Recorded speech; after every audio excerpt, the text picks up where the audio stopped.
আল্লাহর নবী মসজিদে নববী থেকে 4 কিলোমিটার দূরে, মসজিদটার নাম হচ্ছে মসজিদে কুবা। নবীজি বলেছেন জুমার নামাজটা আমার মসজিদে পড়ো, আর শনিবারের জোহরের নামাজটা কিংবা ইশরাকের নামাজটা গিয়ে মসজিদে কুবাতে পড়ো। মসজিদে কুবার উপরে একটি আয়াতে কারিমা 11 নম্বর পারার আছে, সময় হলে বলবো বিস্তারিত ব্যাখ্যা। সম্মানীয় হাজরিন, আল্লাহ সুবহানাহু ওয়া তাআলার রাসূলের একটি হাদিস মসজিদে কুবার মেম্বারে মেহরাবের উপরে লেখা আছে যে যদি কেউ ওযু করে এসে মসজিদে কুবাতে 2 রাকাত নামাজ পড়ে তো আল্লাহ সুবহানাহু ওয়া তাআলা তাকে একটা মকবুল হজ আর একটা উমরা সওয়াব দান করে, বলুন সুবহানাল্লাহ। তো সেই মসজিদে কুবা, এই কুবা মসজিদের বারান্দায় দাঁড়িয়ে একটা পাহাড়ের গিরি শীর্ষ শেখর চূড়া দেখা যায়, ওই পাহাড়টার নাম হচ্ছে উহুদ পাহাড়। কি পাহাড়? উহুদ পাহাড়। বুখারী শরীফের হাদিস জিলদে সানি 2য় খণ্ডে আছে, আমি নিজে হাদিসটি পড়িয়েছি। আল্লাহর নবী উহুদ পাহাড়টাকে লক্ষ্য করে বললেন হাযা জাবালু উহুদিন, এটা হচ্ছে উহুদ পাহাড়। ইউহিব্বুনা ওয়া নুহিব্বুহু, ও আমাদেরকে ভালোবাসে, আমরা ওকে ভালোবাসি।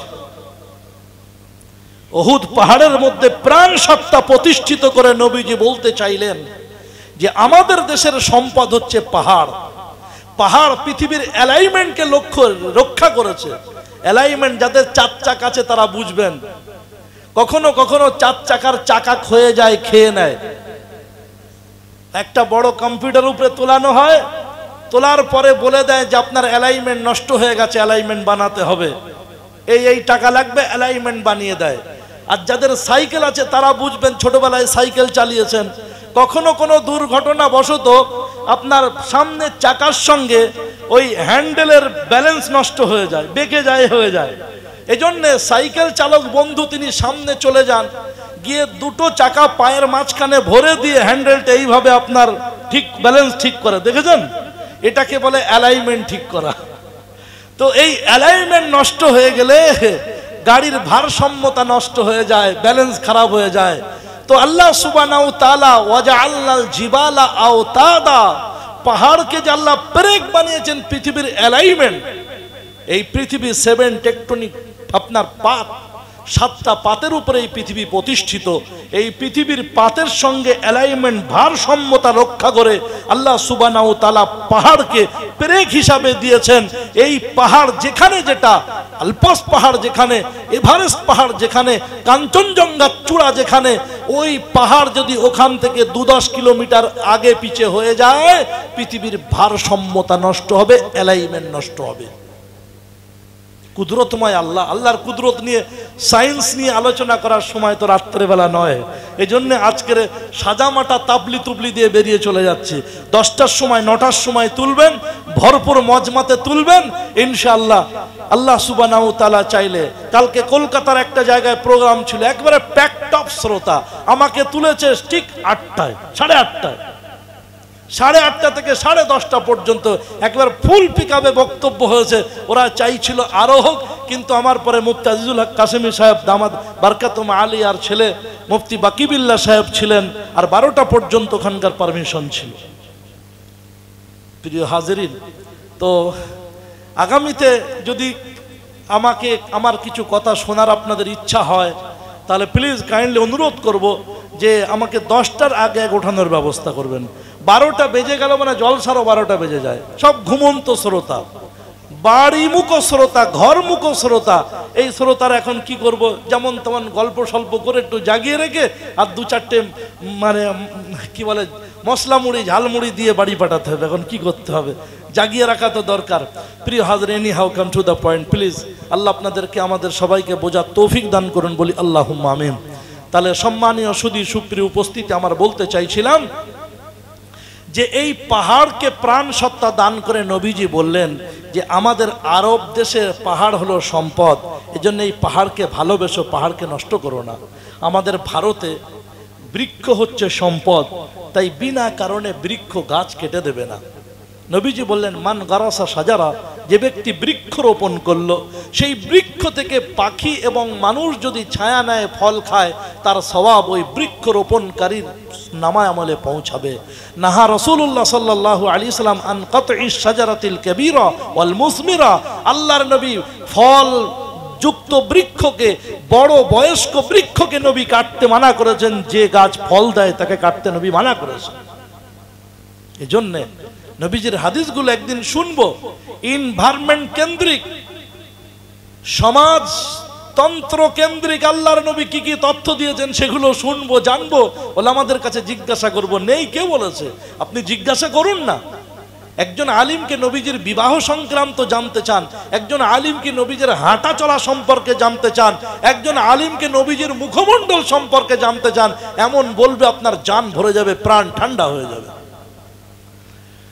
তো যাই হোক, যে কথা বলছিলাম, হযরতের মাদ্রাসায় গিয়েছিলাম। মাদ্রাসা আমার দিকে দু চোখ তুলে তাকালো, আমিও মাদ্রাসার দিকে তাকালাম। এই দুই দুই চার চক্ষুর মিলন যে কি মধুর হলো, আজও পর্যন্ত সেই স্মৃতি আমার হৃদয় পটে, আমার মেমোরাইজ হচ্ছে, আমার আজও স্মৃতিচারণ করে বেড়ায়। হযরতের সঙ্গে সাক্ষাৎ হয়েছে, আমি আপ্লুত, হিল্লোলিত, কন্দলিত, উচ্ছ্বাসিত, আনন্দিত। উনি আপনাদের এখানকার অনারেবল রেসপেক্টেবল একজন গেস্ট এসেছেন। আল্লাহ সুবহানাহু ওয়া তাআলা, উনি শুধু একা আসেননি, আপনাদের দাওয়াতে, আপনাদের আমন্ত্রণে সাড়া দিয়ে ওনার মাদ্রাসার পুরো স্টাফকে আজকের একটা মোস্ট ইম্পর্টেন্ট ভাইটাল দিন, সপ্তাহের প্রথম দিন, ওয়ার্কিং ডে শুরু, স্টার্টিং, বৃহস্পতি শুক্র ছুটি, আজকে অত্যন্ত গুরুত্বপূর্ণ মোস্ট ইম্পর্টেন্ট ওয়ার্কিং ডে। সেই দিনেতে ওনার মাদ্রাসার পুরো স্টাফকে এক স্করপিও ভরে উনি আপনাদের দাওয়াত এসেছেন। এজন্য আমি তো মেহমান হয়ে মেহমান সাজা উচিত নয়, তবু আমি তো ভাত কাপড় দিচ্ছি না, ভাষার একটু ফুলঝুরি দিই। আমি আন্তরিকভাবে ওনার গুণগ্রাহী, ওনার ভূয়সী প্রশংসা করছি। আমি ওনার প্রশংসায় পঞ্চমুখ। আল্লাহ ওনার দীর্ঘ জীবন দান করুন বলি আল্লাহুম্মা আমিন। তো ভাই আমার, অভিযোগ নালিশ নয়, বলতে চাইছি যে কোথাও কেউ আনলে, প্রোগ্রাম করলে প্লিজ 10টার আগে আগে তুলবেন, মনে রাখবেন ইনশাআল্লাহ। আর যদি মনে করেন এটাই ফার্স্ট, এটাই লাস্ট, তুমি কলকাতার মেহমান, কলকাতায় থাকো, এনে দরকার নাই, তাহলে এই পর্যন্তই। প্রিয় ভাই আমার, আল্লাহ সুবহানাহু ওয়া তাআলা বোঝার তৌফিক দিক। তো বলছিলাম, একজন লোক জেগে বসে আছেন আর একজন লোক ঘুমিয়ে গেছেন চাদর মুড়ি দিয়ে। অ্যাড্রেস জিজ্ঞাসা করতে গেলে কার কাছে করতে হবে ভাই? যিনি জেগে আছেন তাকে, তাই না?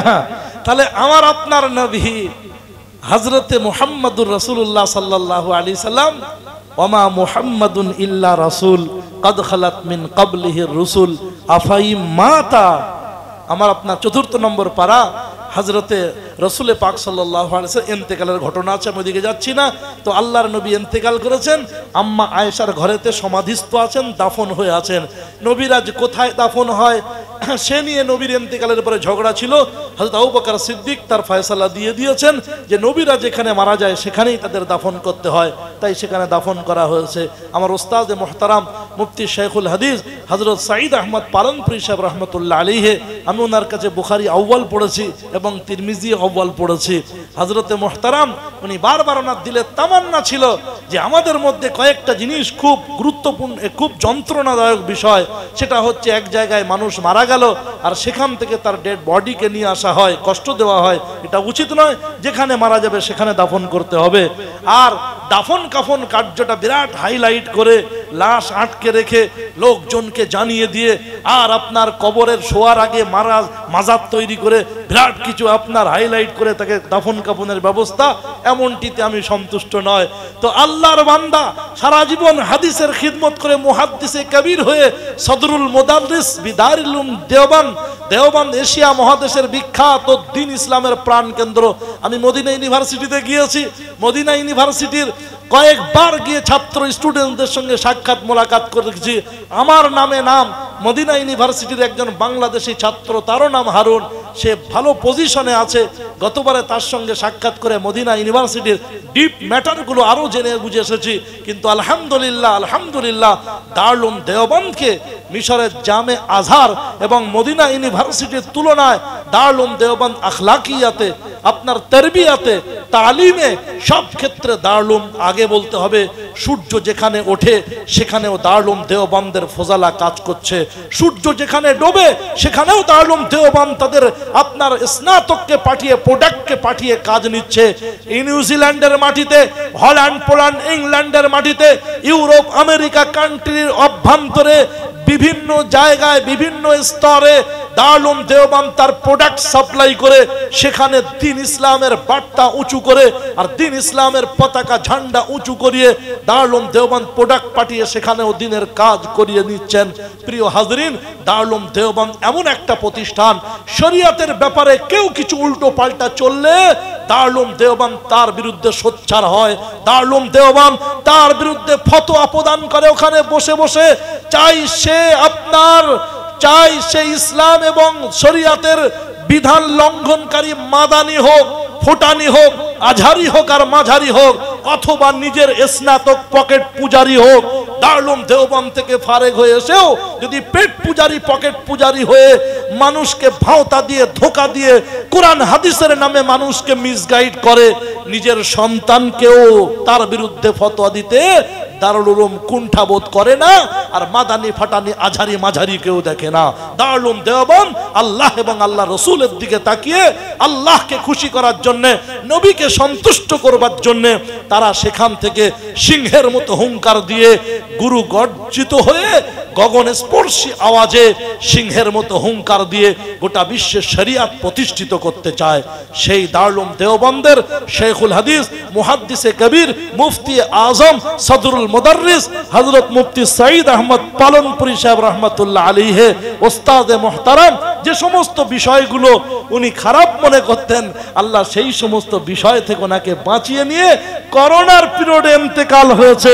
যেখানে ইন্তেকাল হয়েছে গুমনাম স্থান, কবরস্থান, যে কবরস্থান সম্পর্কে মানুষের কোনো ধারণা নেই, চেনা জানা নেই, সেই রকম একটা কবরস্থানে অল্প কিছু মানুষের সহায়তায় তিনি দাফন হচ্ছেন, সমাধিস্থ হচ্ছেন।